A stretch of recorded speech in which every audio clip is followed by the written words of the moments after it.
we have communicated in the past, and we are really, really indebted to you all. And above all the CV or biodata, whatever you read by heart, these two are wonderful gems and very good and clean at their heart.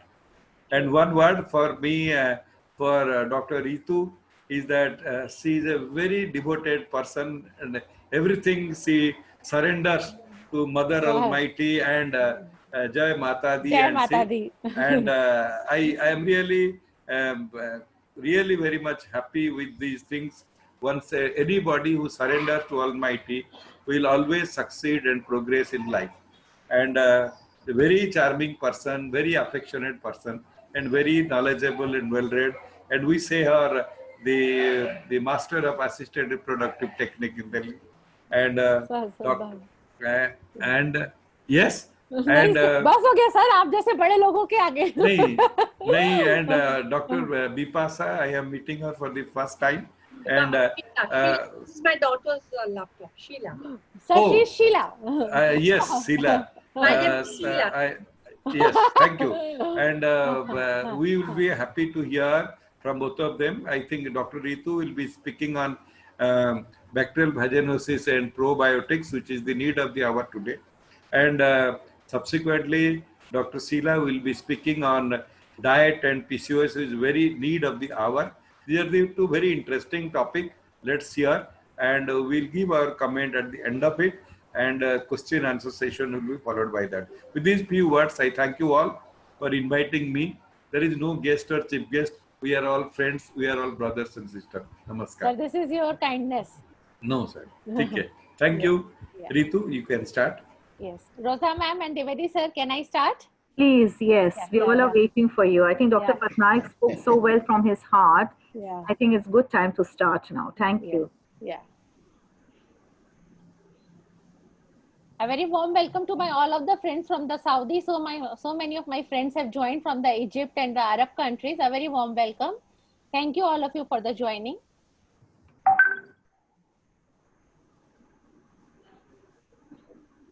Yes.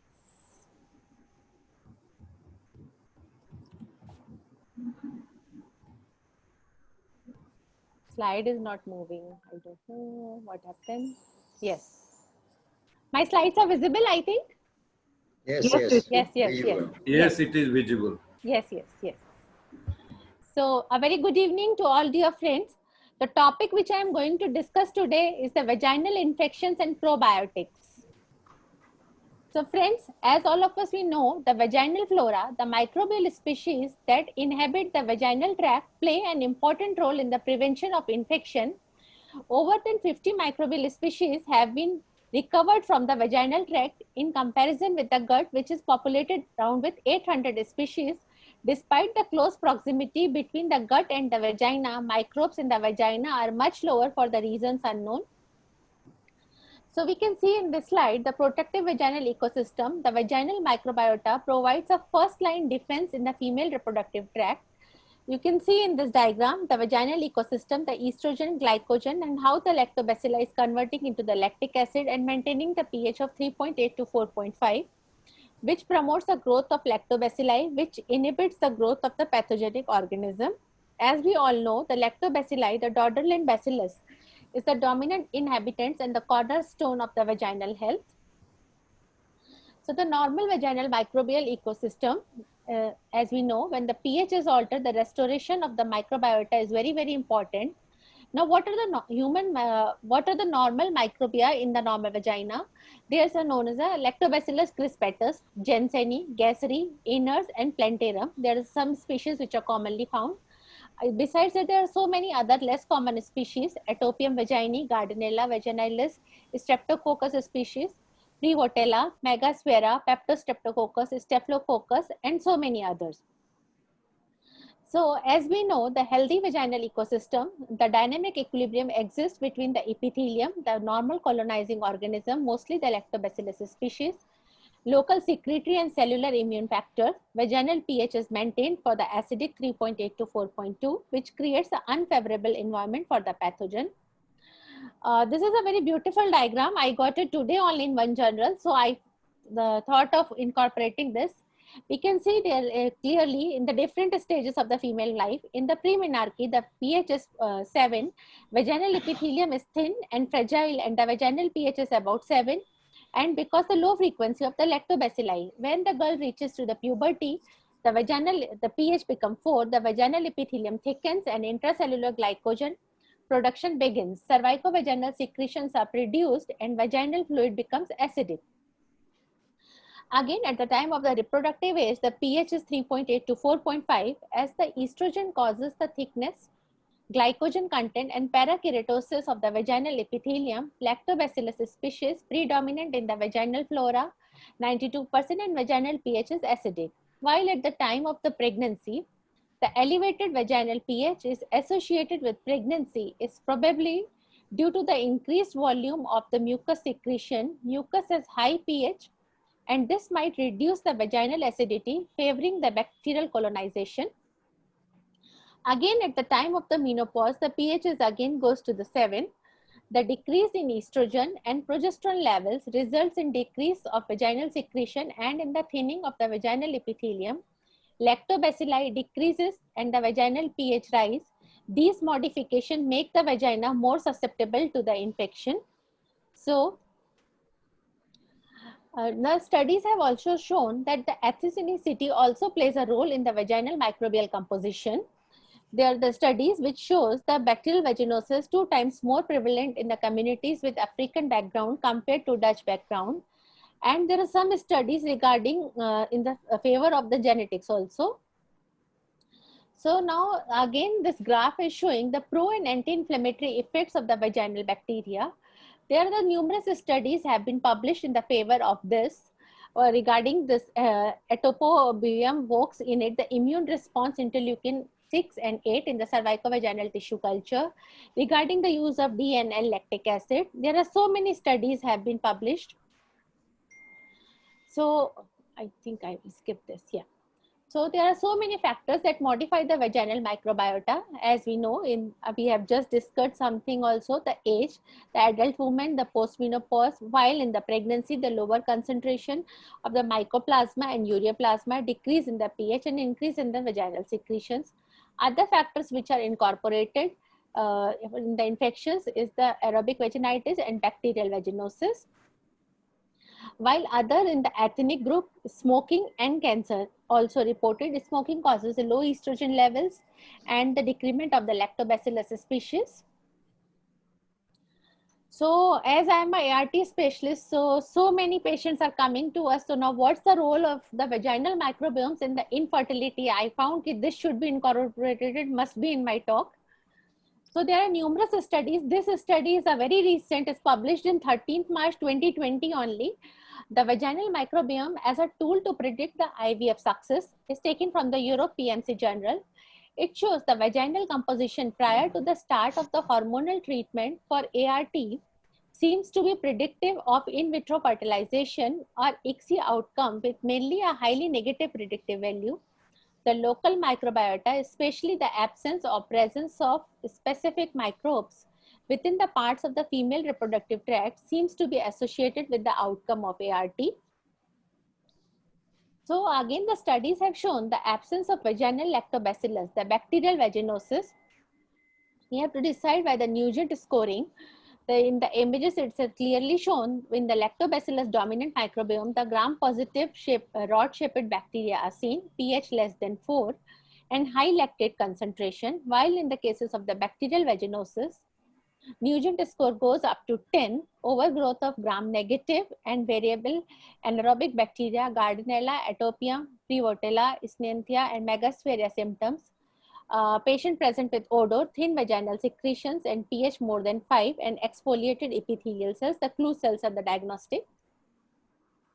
Now again, the studies have presented that the hormone influences during the IVF, what's the effect of the ART on the vaginal microbiota. The study have shown in the 1996 that in the group where there is no microbial growth compared to the group, the cultures are positive for the microbial colonization.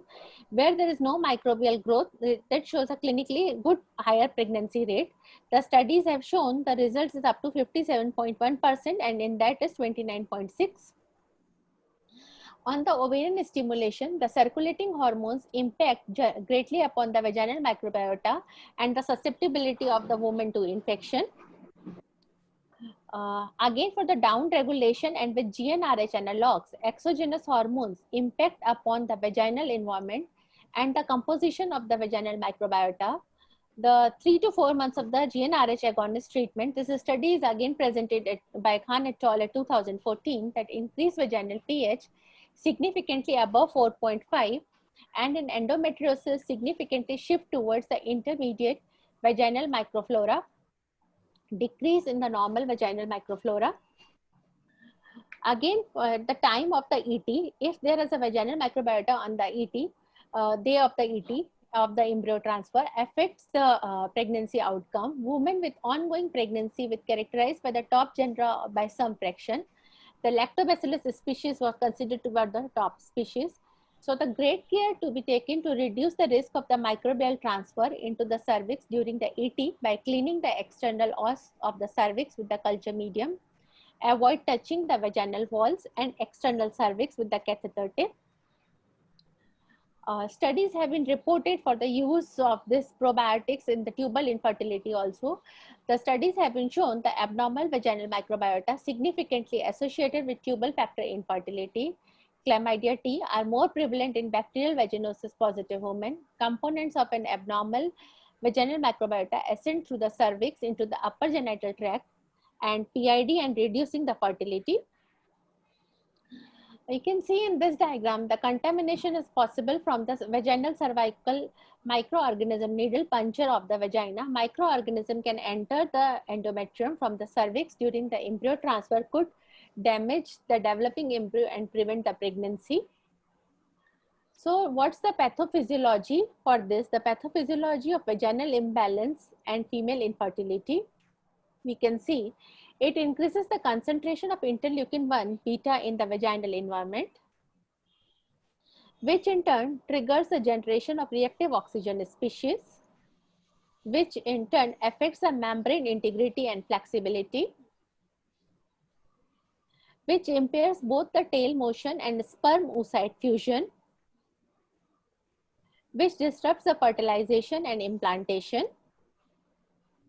Again, there is one good study in IDSA journal. The different composition of the vaginal microbiome but not of the seminal microbiome is associated with successful IUI in couples with idiopathic infertility, a prospective observational study. This study has also given the support regarding the use of probiotics at the time of the IUI. There is one more study in the Human Reproduction Journal that abnormal vaginal microbiota may be associated with poor reproductive outcomes. So there are so many studies in favor of this. One more, the potential influence of the microbiome on the infertility and assisted reproductive technology. Meta-analysis demonstrated that bacterial vaginosis is significantly more in women with infertility. And similarly, the incidence of tubal factor has been significantly increased where the prevalence of bacterial vaginosis. Studies have also shown that 40% of the patients undergoing ART have the bacterial vaginosis. So once we give the treatment of this, it doubles the pregnancy rate. It is again reported by the European Journal of the Obs and Gynec. You can see where the treated is giving the result up to the 49%, while in untreated is up to 24%. So now coming to that, what is this, the lactobacilli? So as we know, the host estrogen stimulates the production and accumulation of glycogen, which is degraded by the human alpha amylase to produce the simpler that are consumed by the vaginal lactobacilli and fermented to produce the lactic acid. You can see very easily in this diagram. So normal vaginal flora has a protective role, the estrogen which increases the epithelial glycogen, lactobacilli, lactic acid which maintains the pH. Whenever there is abnormal pH, means more than 4.2, aggravating factors are trauma, low estrogen, menses, alkaline seminal fluid, alteration of the vaginal ecosystem which causes the epithelial desquamation. So this lactobacillus is responsible for maintaining the vaginal homeostasis, produces the lactic acid and maintains the vaginal pH. It creates the H2O2 and bacteriocins. It does not allow the attaching of the bad bacteria to the wall of the vagina by competitive inhibition. As we have already discussed, the loss of lactobacilli is related by the infections, vaginosis, candidiasis, trichomoniosis, cervicitis, STD, and cervical dysplasia. The adverse reproductive outcomes are reported to be either preterm labor, low birth weight, amniotic fluid infection, chorioamnionitis, or PROM. As I have discussed already, the infertility, the tubal infertility, ectopic pregnancy, PID, and reduced sperm motility. So, vaginosis causes the abnormal change in the vaginal ecosystem due to reduced concentration of the dominant lactic acid producing the lactobacillus species and excessive growth of the aerobic or anaerobic bacteria that are normally found in the vagina. So, it leads to the altered vaginal microbiota, leads to urogenital problem, bacterial vaginosis, vulvovaginal candidiasis, UTI, or PID. So, I am taking in nutshell for this bacterial vaginosis. So what is the pathophysiology? Is the adherence of the virulent Gardnerella vaginalis to the vaginal epithelial cells, replication and biofilm formation by consuming the vaginal mucosa proteins, which enhance the against the lactobacilli production. We can diagnose by the clue cells, pores formation in the vaginal epithelium, chopped off free salicylic acid mask from the host immunity. Patient usually presents with fishy amine vaginal odor, thinning of the mucosal layer, homogeneous thin discharge. And as already discussed, the pH is more than 4.5. While at the time of the vulvovaginal candidiasis, the adherence of the candida followed by the invasion to vaginal epithelial cells, which causes the modulation of the genes expression, triggers the directional hyphae formation in the mature biofilm formation, proliferation of yeast cells, maturation of the yeast cells into the hyphae, and which increases the fungal load. Enrollment of the inflammatory cells, irritation, pruritus, burning, and curdy white discharge. While in the trichomoniosis, the adherence of the virulent Trichomonas vaginalis to vaginal epithelial cells, the activation of adhesions, proteolytic degradation of the mucosal layer, fishy amine vaginal odor, homogeneous thin discharge. In the elongation of Trichomonas vaginalis, the pseudopods integrate at the site of the contact, the host immunity invasion, which causes the growth of this bacteria, which again as a fall in the lactobacilli and increase of the vaginal pH. So there are different diagnostic criteria have been used. I can showing in this diagram, the vaginal pH normal is 3.8 to 4.2. While in the vaginosis, it increases more than 4.5. Patient complains is discharge, bad odor, or itching, and discharge is thin, white, milky gray. While in vaginitis or trichomonal vaginitis, pH is 4.5, and the patient presents with frothy discharge, bad odor, vulval pruritus, and dysuria. And discharge is yellow, green, and frothy. While in candida, pH is less than 4.5. Itching, burning, and white curdy cottage cheese discharge. In the amine order, I can show this. Yeah, the WIF test. Though currently, we are not doing. We are diagnosing mostly clinically or by the pH test. Trichomonas patient and this bacterial vaginosis patient is typically present with the fishy smell. The incidence what is reported of bacterial vaginosis is 40 to 50%, while low vaginal candidiasis 20 to 25%, yeast vaginal infection 75%, and trichomoniosis 15 to 20%. Again, this diagram is showing that how much is the risk by this infections. The lactobacillus crispatus is associated with the healthier pregnancy. This diagram is showing the different bacteria have been mentioned here, how they are adversing the outcome of this. The bacterial vaginosis higher during the pregnancy, higher risk of preterm labor, PROM, chorioamnionitis, group B streptococcus colonization, onset of labor and inflammation. So the management I have taken in short for this also. So we are giving the metronidazole, as we know, the 500 mg TDS or gel 0.75% applicator intravaginally for 3 times a day.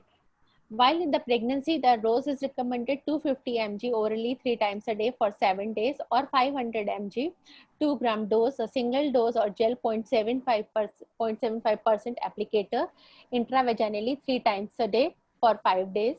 Clindamycin cream is recommended, 2% cream, 1 applicator, 5 gram intravaginally or at bedtime for 7 days. Or during pregnancy, the tablet 300 mg orally twice daily for 7 days. So, but if we give this antifungals and antibiotics, they do not restore the vaginal microbiota and defense mechanism, resistance to biofilm forming pathogens, high recurrence rate, 52% is reported. As we know, the antibiotics unable to fully eradicate the vaginal biofilms associated with bacteria. There are numerous studies have been published in the favor of this. Swidinsky and colleagues have investigated the influence of oral metronidazole therapy on the Gardnerella vaginalis biofilms and reported that biofilms were only temporarily suppressed and that in most of the cases rapidly regained activity following the treatment cessation, while other study has been reported by Ellis and colleagues to determine the in vitro susceptibility of bacterial vaginosis associated biofilm forming the bacteria to metronidazole and tinidazole and clindamycin. They have shown that they are resistant to metronidazole and tinidazole and around 67% to clindamycin. Now then, what to do if everything is coming the resistant and patient is not getting the benefit? So there are always the effective ways due to bacterial. Antibiotics are not always the answer. They are, due to this bacterial and yeast resistance, antimicrobial therapy usually kills the common cell lactobacilli in the vagina and results into the elimination of the lactobacilli from the vagina. So it results, once we give the long term of antibiotic, it results only on a temporary decrease and dysbiosis, which is associated with higher recurrence rate. And this antibiotics fails to eradicate the pathogens due to biofilm formation. So this study is again I got from the PubMed journal that how the probiotics are useful for the treatment of this vaginal infection. So for the use in the bacterial vaginosis, the treatment approach is replacing the depleted lactobacilli using the probiotic strain. Administration of lactobacilli contribute to the treatment of bacterial vaginosis. Now, bacterial vaginosis biofilms, how the probiotic acts. So in this, the bacterial vaginosis, the presence of a thick vaginal multi-species biofilm, where the Gardnerella vaginalis, the predominant species. Biofilms are the communities of microorganisms attached to a surface and encased in a polymeric matrix of polysaccharides, proteins, and nucleic acids. Bacteria within biofilms are not effectively eliminated by the immune system or fully destroyed by antibiotics. Vaginal biofilms causes the treatment failure and recurrence. So the probiotics, now what to use and what not to use. So what we are dealing is today with the probiotic with Indian genome specific strains, the vaginal specific strains. The maximum colony forming unit is the 10 billion per colony FU. So the probiotics containing the lactobacillus used over a long period and alternative to antibiotics, particularly within the context of the higher infection. So why we are discussing the strains of the Indian origin, but the microbiota is known to vary between the races due to the environment and food habits. Only indigenous strains will have better efficacy on the local population. So there are different strains which are very commonly used here. The Lactobacillus acidophilus, Rhamnosus, Reuteri, Plantarum, Casei, Fermentum, Bifidobacterium, Bifidum. Total count is 10 billion CFU, higher, better efficacy than gut-specific probiotics. This is also very important because in our OPD daily we are getting some WhatsApp messages from the different companies. He use this probiotic, use that probiotic. Now, which probiotic is giving a best result, which is having a common composition with the same to the vagina of the Indian population. So the new studies have supports the benefits of the probiotics with vaginal lactobacillus. Probiotics with lactobacillus specific to the vagina help to maintain the flora when taking the antibiotics for bacterial vaginosis or those prone to infection. This study is again in June 2020 only published in PLOS Pathogens reveals the women taking antibiotics for bacterial vaginosis may be able to improve the treatment outcomes if vaginal probiotics with lactobacillus are taken in conjunction. Again, this study have come for the Gardnerella vaginalis, the 2 billion of CFU of Lactobacillus reuteri is having a good result, which is tough on Gardnerella. It reduces this biofilm surface area, depth, and density. So the maximum colony forming units 10 billion. The studies have shown, this study confirms the potential efficacy of orally administered lactobacilli restores and maintain a normal urogenital flora, and shows that over more than 8 viable organism per day is the required dose. Again, this study, this also I found it today only, the role of probiotics in the urogenital healthcare. That's why I found of inserting this.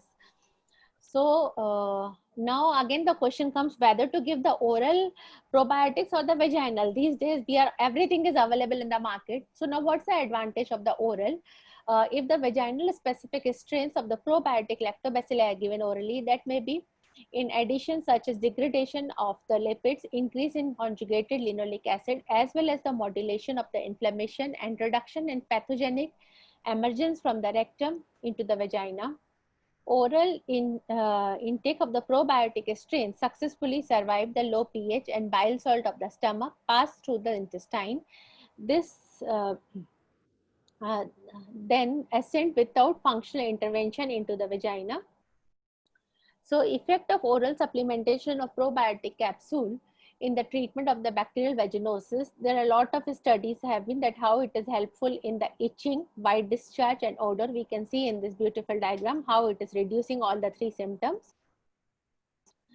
So biological control of vaginosis to improve this reproductive outcome. It is again by the Indian Journal of the Medicine, it has been reported. The administration of probiotics can aid in recovery from infection and restore and maintain the vaginal pH. So it can be used for the prevention and treatment of candidiasis and other infectious diseases.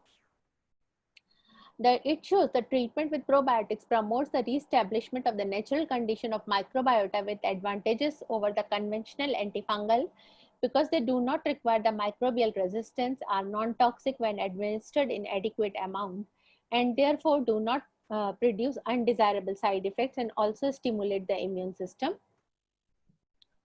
So again, there are a lot of studies in the favor of this in the postmenopausal women also, how the probiotics help in the prevention and treatment of the infection. This study again gives the study again gives the result that the strain specific probiotic complex after antibiotic mandatory to reduce the potential recurrence and cyclical use of the further antibiotics. So we have commonly seen the patients are coming with white discharge or the fishy odor in the pregnancy also. So I found I will incorporate these 2 slides, the use of the probiotics in pregnancy. The rationale of the probiotic supplementation during pregnancy is also very important as alteration of the acquisition of the neonatal flora promoting the preterm delivery.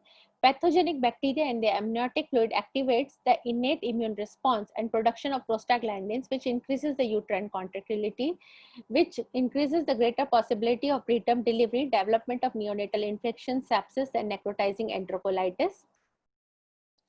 So this is also very, very important, the use of the vaginal probiotics, vaginal oral.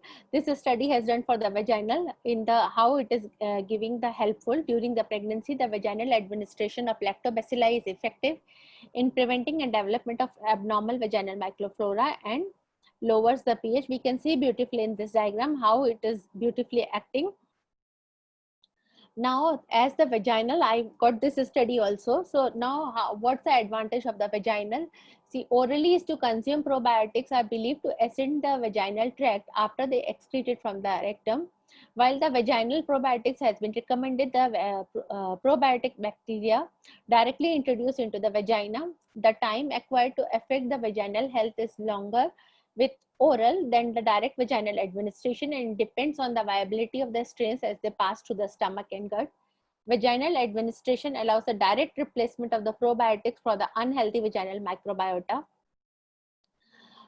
Studies have shown that it takes less time to acquire the affect vaginal health and higher local lactobacilli concentration, while with oral, the less number of the lactobacilli can be delivered by the oral route, reaches the vaginal tract, clearly lower than via the vaginal administration.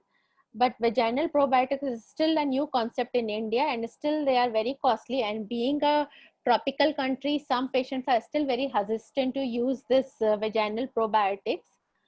With this, I will wind up my presentation today. Thank you for patient listening. Only if someone is interested. So yes, first I will answer in the So Ritu, would you like to answer the questions now or maybe after the talk, the second talk? whatever you say, ma'am. No problem. Dr. Patnaik and Dr. Ritu, it was a wonderful presentation. I think the two topics are different. Yeah. So if there are any question, Rosa, we can take a few questions now. Yes, sir, Prachi here from Shield. So I will read out a couple of questions are there. Yeah. Go ahead. Yeah. Thank you, sir. Thank you, ma'am. The first question is regarding candidal vaginitis and the pregnancy. Yeah. The question is, it is more common in pregnancy, and in pregnancy the pH also changes. So how two are connected, and what's your opinion, and why there are more vaginal candidiasis are seen in pregnancy? Okay. I think Rosa ma'am is going to answer this. We have discussed. So what usually happens, Ritu, congratulations, you spoke very well and Thank you've you, ma'am. covered Thank quite a lot of the aspects. Yeah. So what usually happens in pregnancy is there is increased number, the amount of secretion increases as the days of pregnancy, weeks of pregnancy increase. So what usually happens are patients, when we don't counsel them properly, they wear linens which are wet. They have got a moist area in the vaginal area. The season of the country also being a very hot climate adds on to increasing the area good where the Candida vaginalis will thrive. So one reason would be this, what I understand. And of course, because of the immunity of the patient and the unhygienic condition. Also, we have to remember, of course, this comes out of the context of what we say, but constipation is another factor where we have increased number of infection during pregnancy, where the patients have to be told to keep their motions soft, not to have to avoid constipation.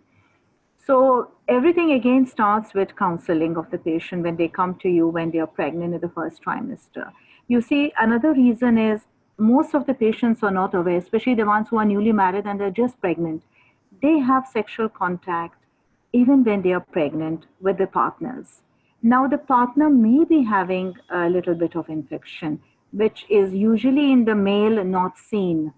Often the male partners don't complain of anything, whether it's UTI or anything, but it's a female where it shows, and that is the reason why, because the length of the vagina, the area of infection is more. So women are basically more prone to vaginal infections more often. And that is why altogether we have more of Candida infections, more so also if the patient is diabetic. So these are all factors which makes a pregnant patient, what I understand to my knowledge, more prone to candidiasis, Candida infection. So basically the treatment, as Ritu has beautifully explained, and also keeping the place, the area more dry, try to avoid douching, try to wipe it, when you wash yourself after toilet, with a tissue paper from front to behind. So these are few things, tips we should share with our patients and spend a little time counseling them. So this is my understanding. If Dr. Patnaik and Dr. Dwivedi would like to add on this.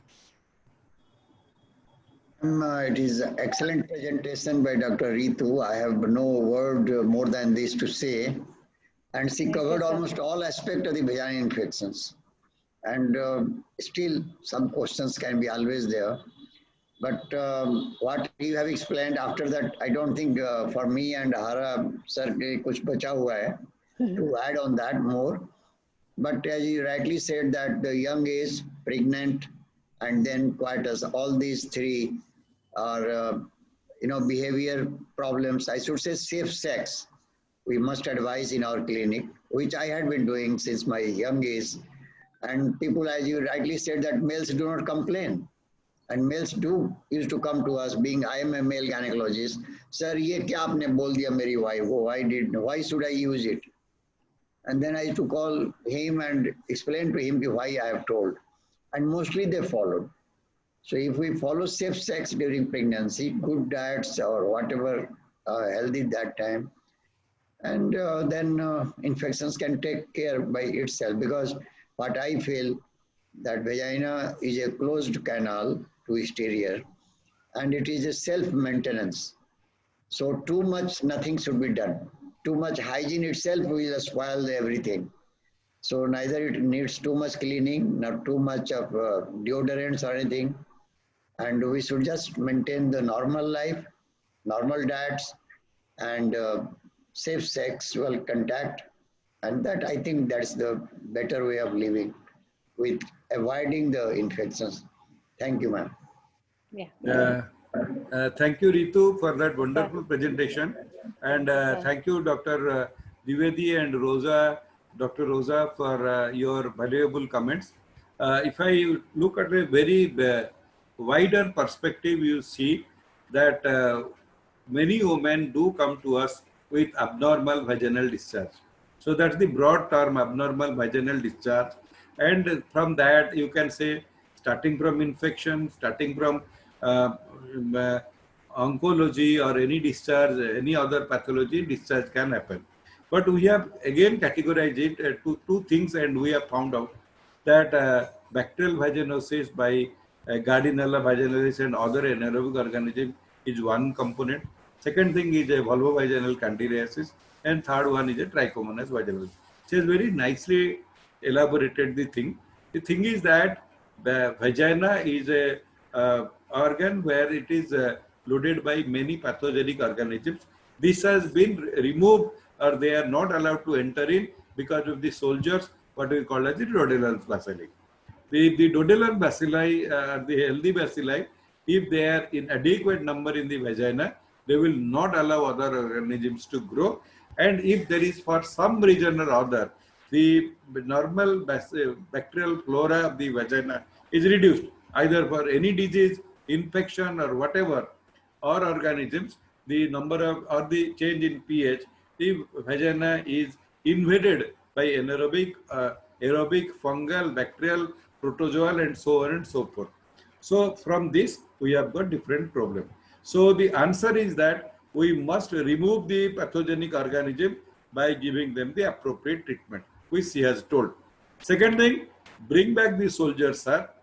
In your army term, I will like to say that if you bring enough soldiers, the Dodellal bacilli are brought back in the vagina and they are kept in readiness, then the foreign invaders, the Chinese, will not enter into your LAC. So that's the one. So how to increase? You have to give them treatments. She has told for candidiasis, she will give antifungal. For Gardnerella, she will give this. And for trichomoniasis, she has enumerated the treatment. But the concept is that how to prevent reinfection. The answer to it is probiotics.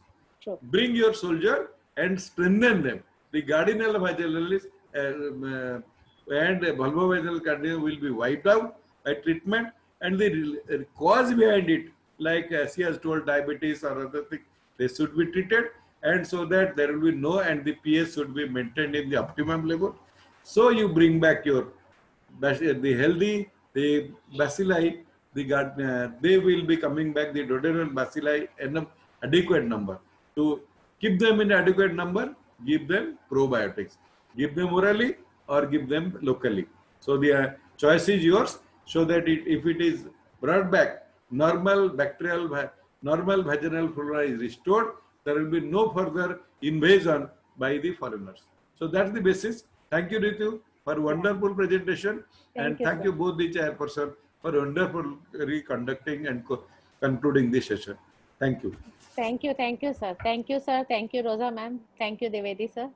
I think Dr. Vidyasagar wants to know the name of the antifungal. So asking for the local antifungal. Local antifungal, these days we are using the fenticonazole. A single tablet is coming vaginally, having a very, very good results. Other question is by Dr. Rajeshwari. She is writing probiotic routine in pregnancy. Is so from when and how long? So I will give my opinion, then I will take Rosa ma'am your opinion also. Yeah. So usually if we are giving the vaginal probiotic, the vaginal we have to give for the 8 days in every month. If we are giving this oral probiotic, then we can give one tablet daily. If the infection is more than one BD also we are giving.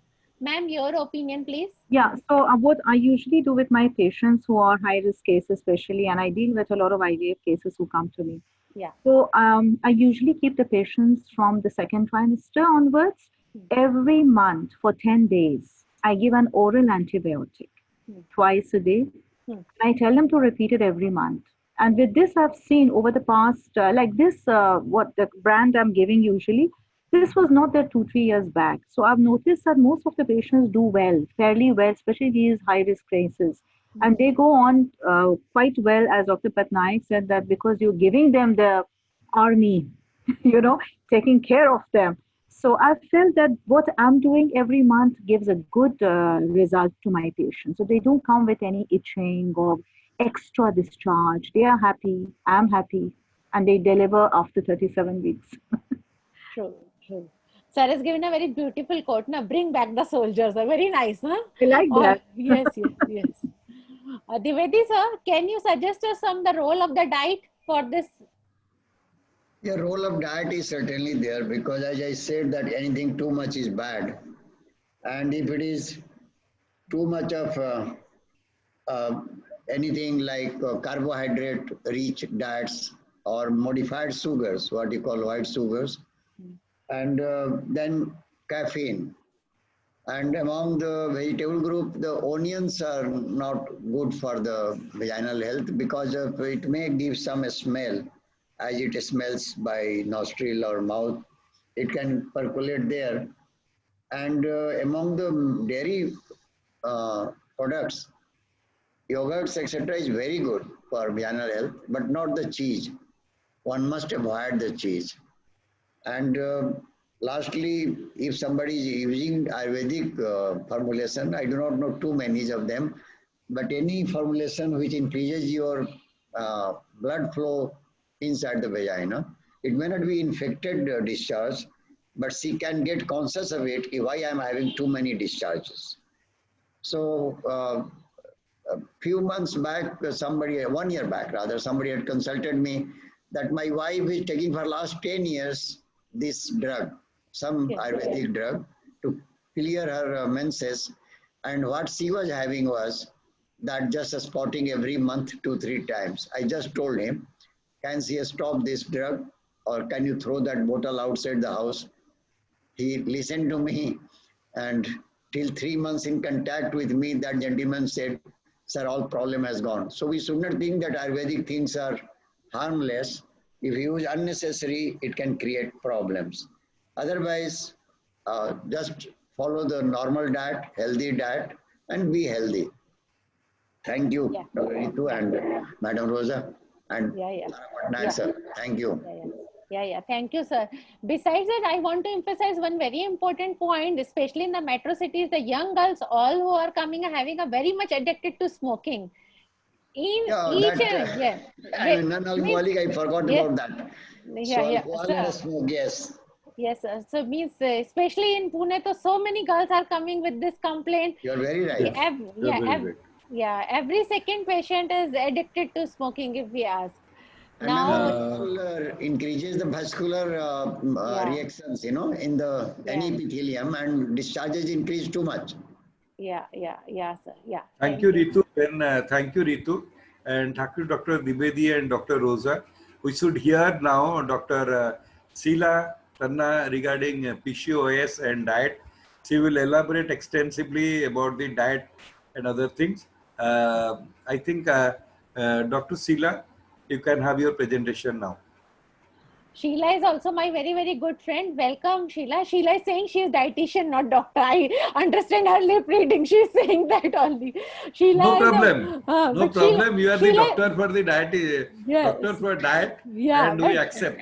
but Uh, Sheila presentation is very, very nice. Means last time we have done one Well. webinar was attended by 920 doctors. What a I think grand I hit. heard Let's that hear. one. Okay. I heard Yeah, that yeah, one. yeah, yeah. We can go ahead. Yeah, yes, yes. Over to you, Sheila. Well, very warm welcome. You are muted. You have to unmute.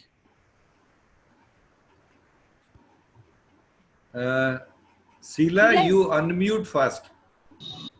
Go to the extreme corner and click. On the Unmute. microphone. Yes, done. Yeah.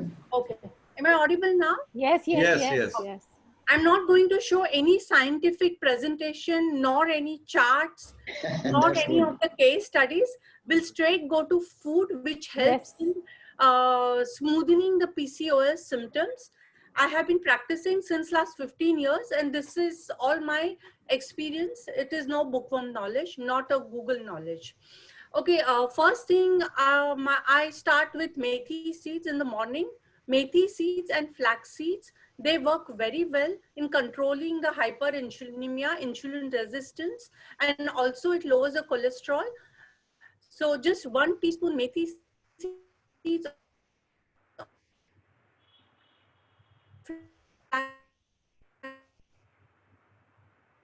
I think her connection is weak. soak it overnight, tea stomach it, and so mix it with water and have it. So all the things, they work pretty well.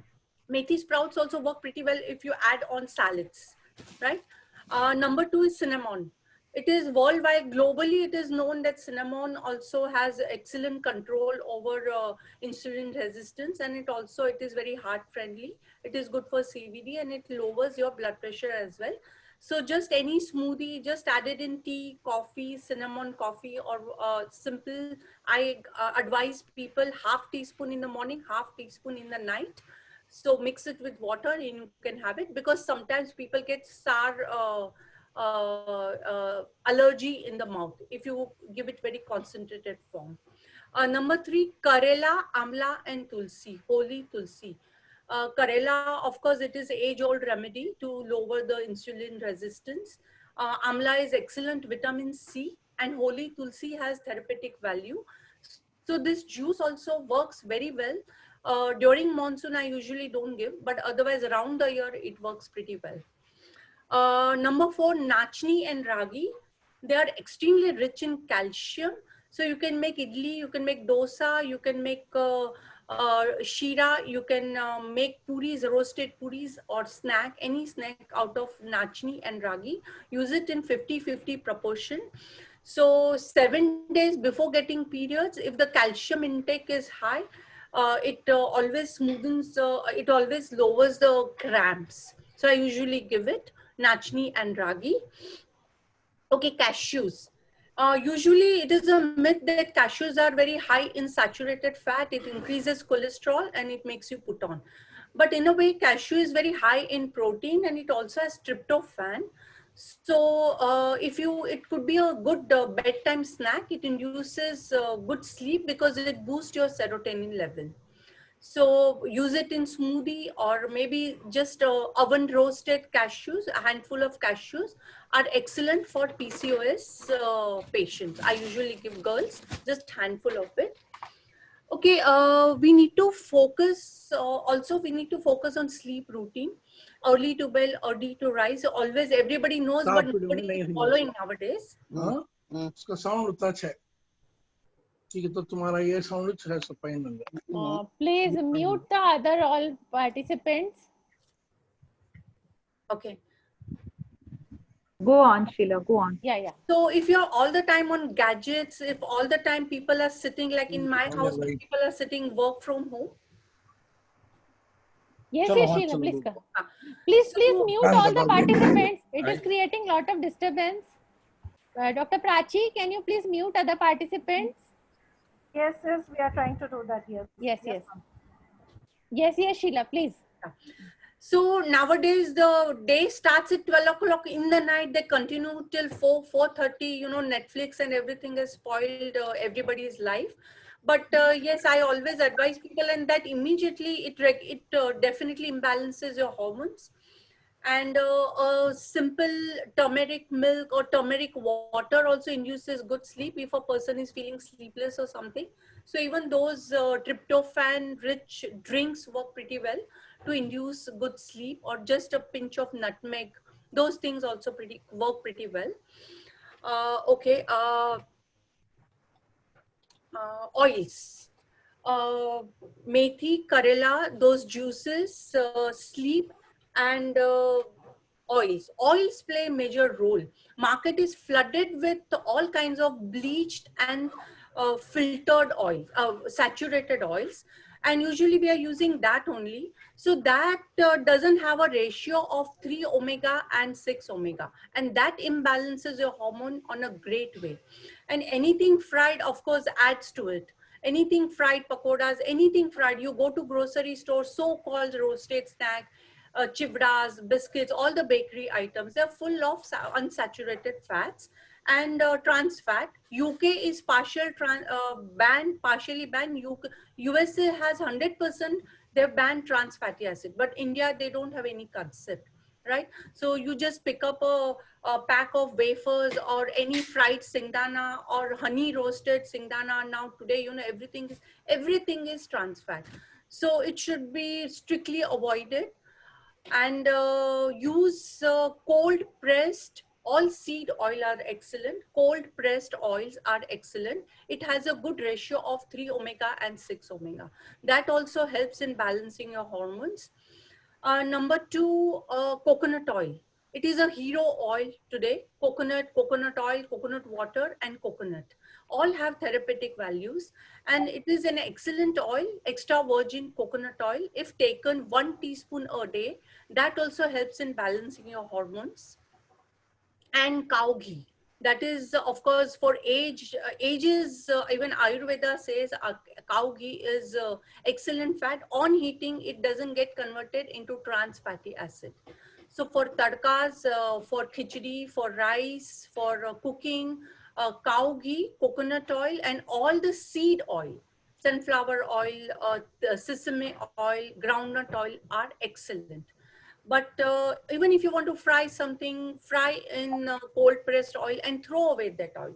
Repeatedly, if you heat any oil, it gets converted into trans fatty acid. And of course, that is the biggest villain today. It also helps, it increases your cholesterol, and it imbalances your hormone on a great way.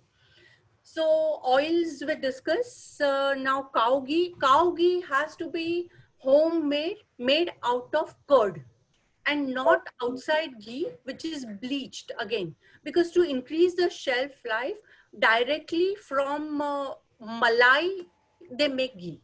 So any outside ghee is made out of malai. So again, it is bleached, it is re-bleached to increase the shelf life.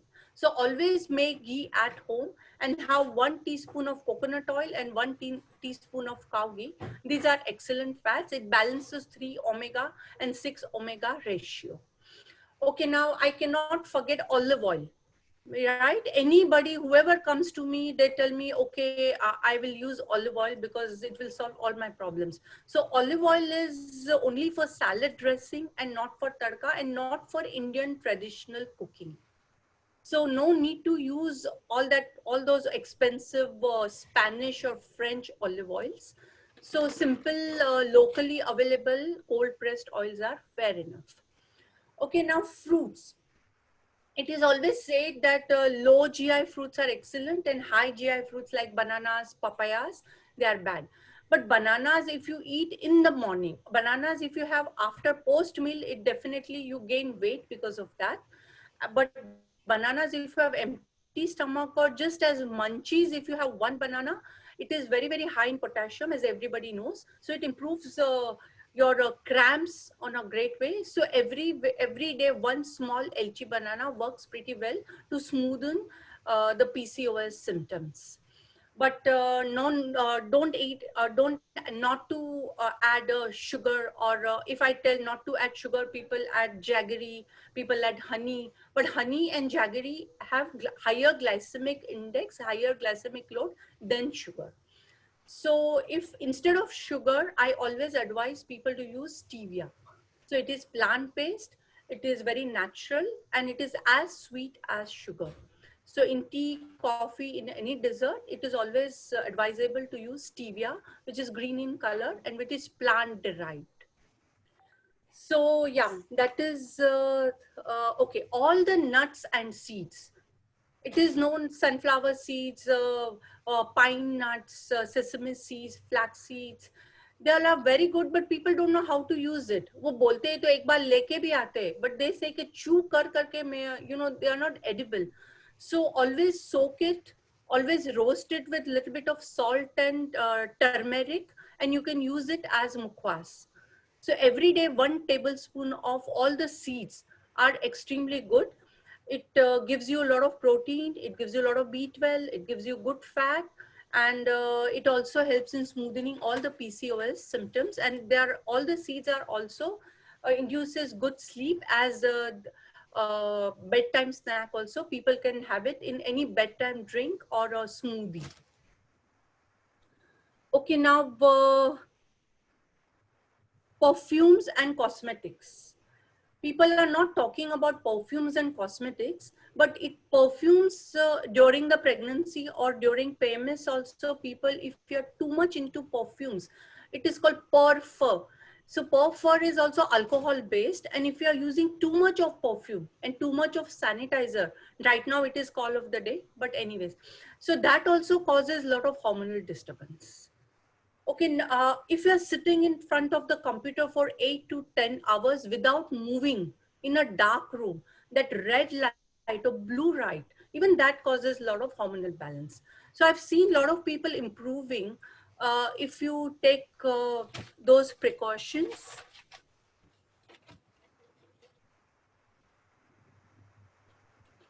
I should not forget anything, you know. Okay, so there is dairy. Most of the doctors, or even usually people say even cattle are injected with oxytocin hormone for extra milk production. So usually we stop dairy. But if you're pure vegetarian, and if you stop dairy forever, definitely you lack in between B12, D3 and calcium. And then people take supplements, but forever, for lifetime, it is very impractical to take supplements. So usually I ask people to take organic, unpasteurized cow milk, which in Mumbai, I think Sarada and Pride of Cow is very popular. I think everywhere people should get. So if you're taking that dairy, then it doesn't interfere with your hormonal balance. And a lot of people have lactose intolerance. So those who have lactose intolerance, they cannot digest direct milk, but milk products like paneer, or maybe curd, or maybe shrikhand, or maybe rasgulla. These are high sources of vegetarian proteins. So usually whenever PCOS patient comes to me or goes to any doctor, they ask for protein supplement. Doctor gives some good protein supplement, so my daughter will grow better and she'll have better energy. So these are excellent sources of paneer, curd, shrikhand, rasgulla. These are excellent source of vegetarian proteins. And of course, not to forget dals, not to forget sprouts. So you can make dal chilla, you can make dal dhokla, you can make dal dosa, you can make dal khichdi. Just out of simple dals, you can make so many things. Okay, one dal is an incomplete protein. So in vegetarian, if you mix all the dals together, it becomes all 9 essential amino acid, what you get from egg and milk. All vegetarian people also can get whole protein from mixed dals and mixed pulses. So out of mixed pulses also, you can make misal, you can make every day 1 teacup of mixed sprouts. That solves a lot of problems. Your 8 to 9 grams of first class protein you get out of mixed sprouts. It improves your hair quality, it improves your skin. And people have come and told me actually that I don't need to use any kind of cosmetics. So even for elderly people, I give dal soup. Dal soup is also very, good, and different types of dal khichdis recipes also. If you are interested, you please call me. I'll give you different types of, I make 10 types of dal khichdis with split dal. So split dals also have extra fiber, right? So these are the things usually I give people. And of course, not to forget exercise. The exercise is the least focus. People are more focused on food supplements, protein supplements, medications.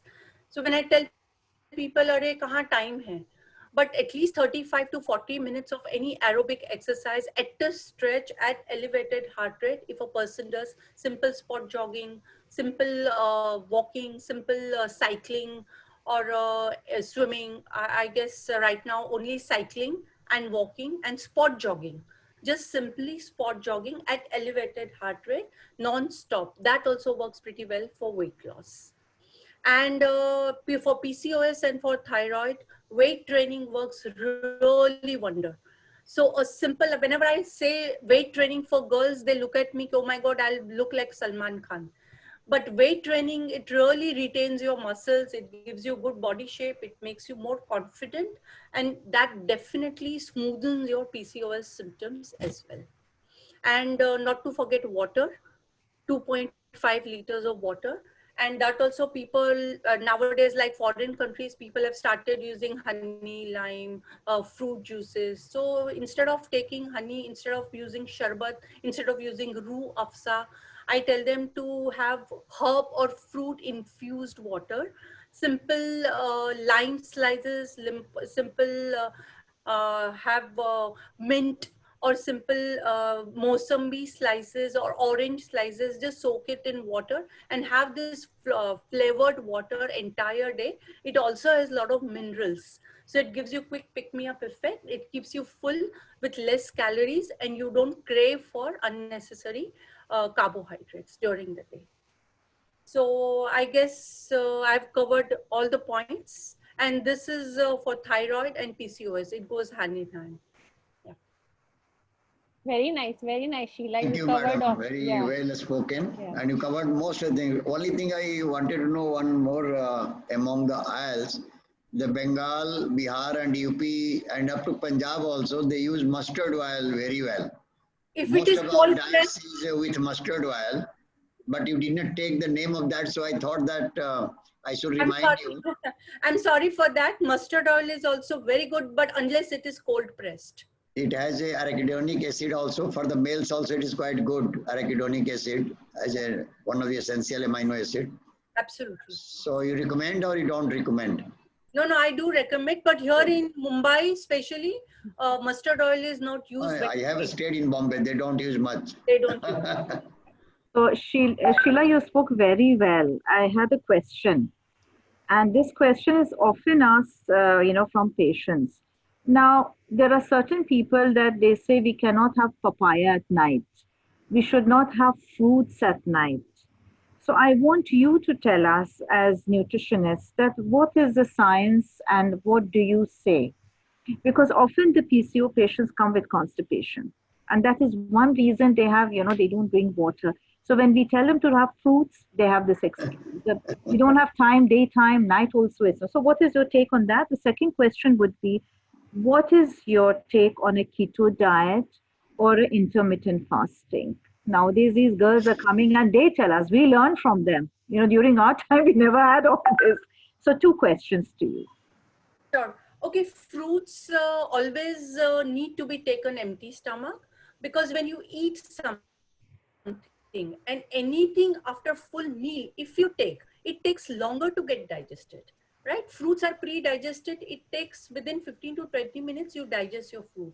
But when you are taken full meal and after that, if you take fruit, so it creates a lot of disturbance in digestion. So we always recommend people to take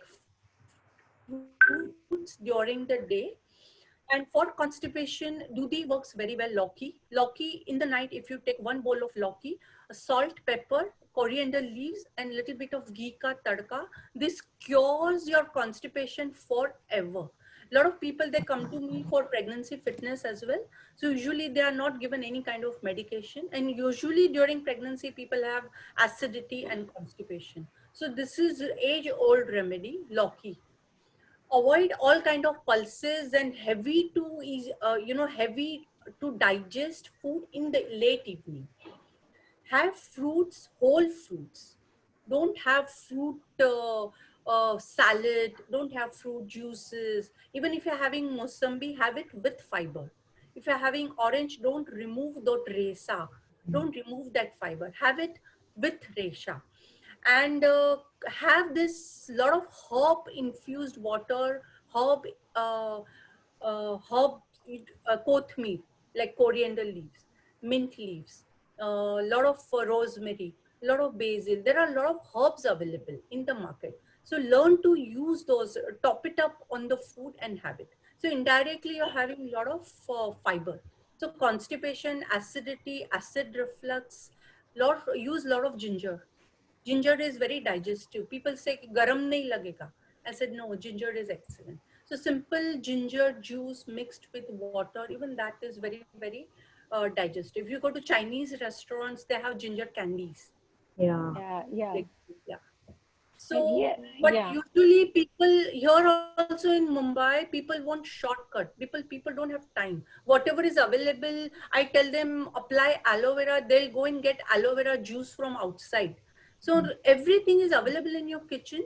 So simple, just 2 to 5 minutes. Spend some time in the kitchen and make it at home. Don't buy anything ready made, because no juices, nothing can be made without adding additive or preservative. You Right. cannot, oh, they claim that we don't use, but you cannot store orange juice without adding concentrate or citric acid or whatever preservative. So you don't advocate papaya at night also? Nothing, no fruits at night. No fruits at night, right? Yeah, Okay. fruit What is the case? Yeah, breakfast works very well. Fruit breakfast. Fruit yeah, breakfast. right. So what come to this intermittent fasting and keto Yeah. diet? Keto is absolutely no. Okay. I never advocate keto. I have seen worst of the cases. People develop a lot of allergies. People lose weight, but then after they put on, what happens if you lose weight by using all those crash dieting or weird diets? Keto is also weird diets. Mm. You lose weight and you cannot continue this forever. The minute you stop this diet, you lose your muscle and fat both. Because in 15 days, if you are losing 5 kgs, you're losing your muscles and you're using your fat.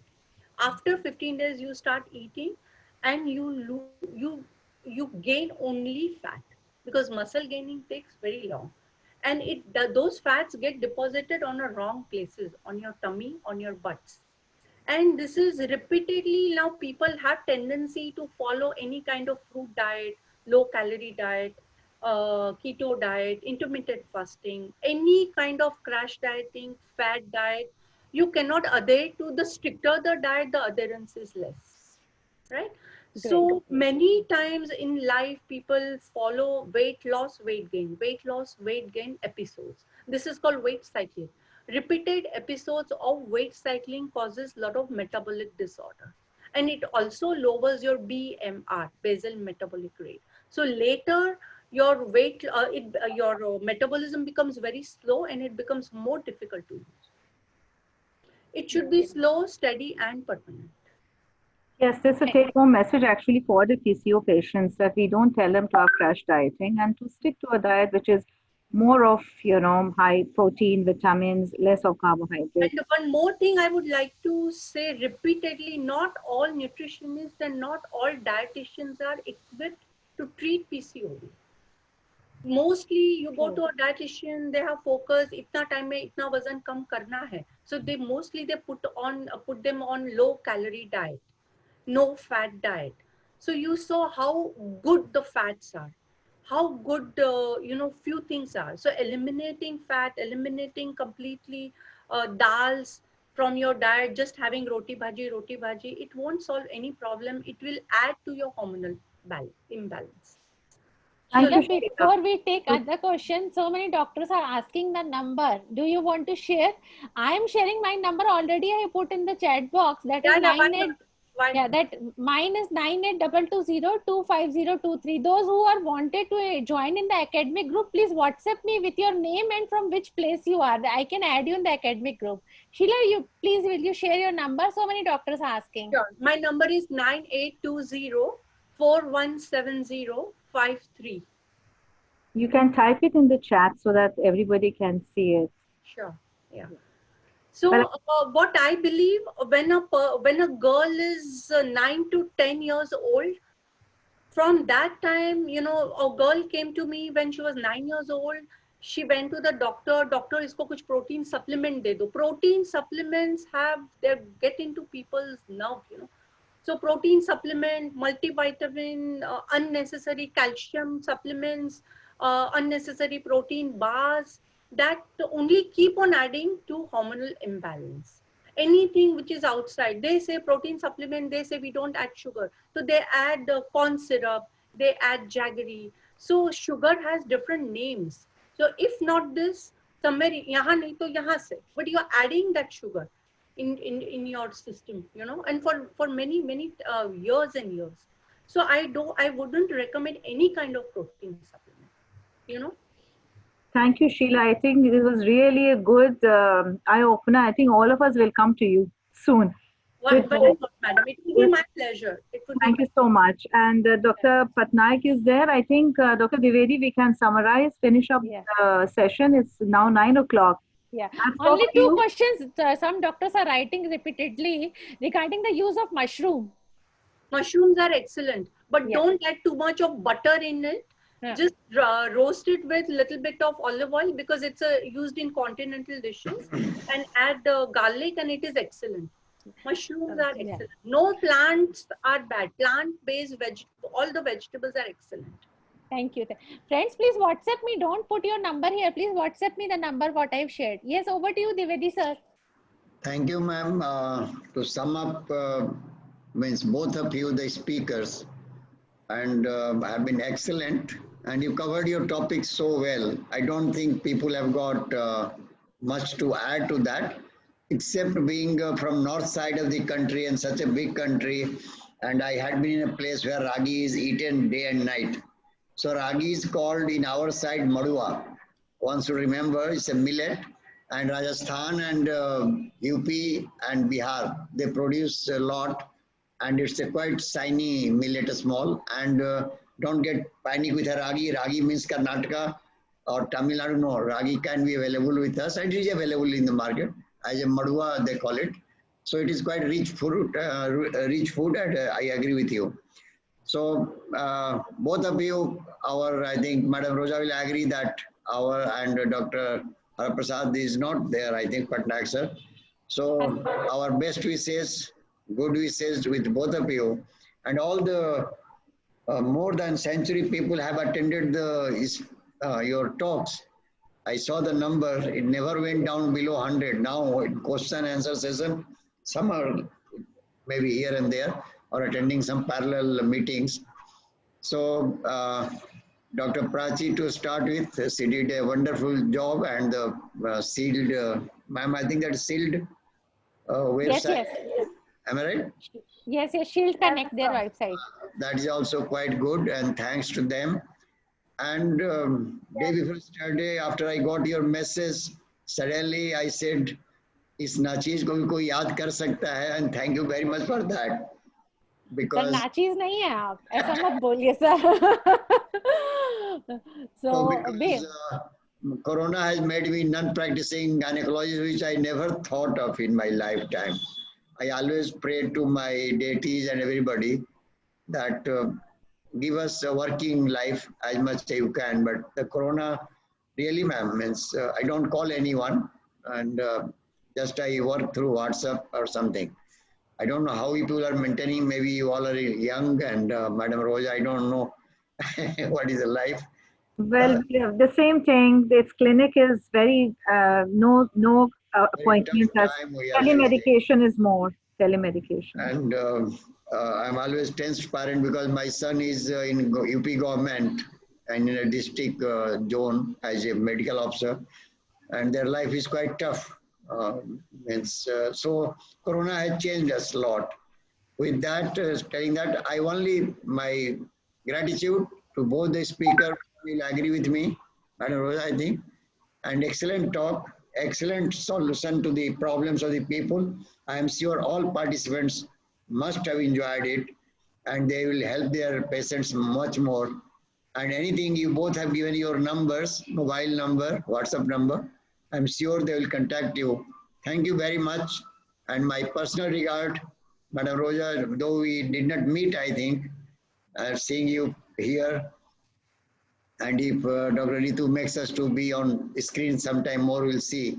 Thank you very much. My regards to all ladies, because my bread and butter, they had been the ladies. Bombay was my PG place, so from that time, and army took me those areas, Karnataka, Maharashtra, Kashmir, Jammu, and so I exposed to all Gujarat, all these areas. Thank you very much. God bless you, and all thanks from me. Thank you, Thank sir. you. Thank you very much. Thank you. Thank you, Thank you. Dr. Thank Ritu. you, Rosa Thank you. ma'am. Thank you, Devedi sir. Thank you, Sheila. Big Bombay, I thanks was to from 76. Ma'am, you are in Bombay or Sheila, ma'am. ma'am? Ma'am, Did I Sheila is miss from you, Bombay. ma'am? I'm from Mumbai. I'm from Mumbai. 76 to 81, I was in Bombay Yeah. with my Big PG and army posting.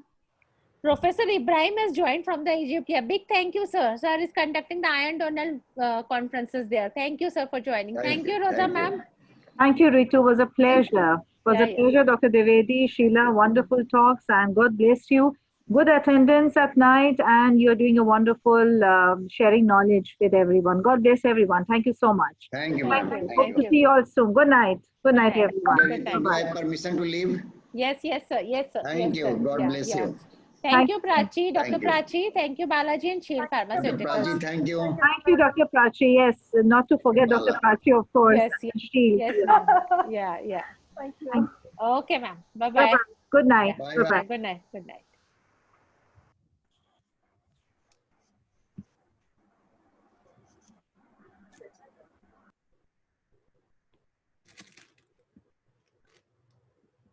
Harsh.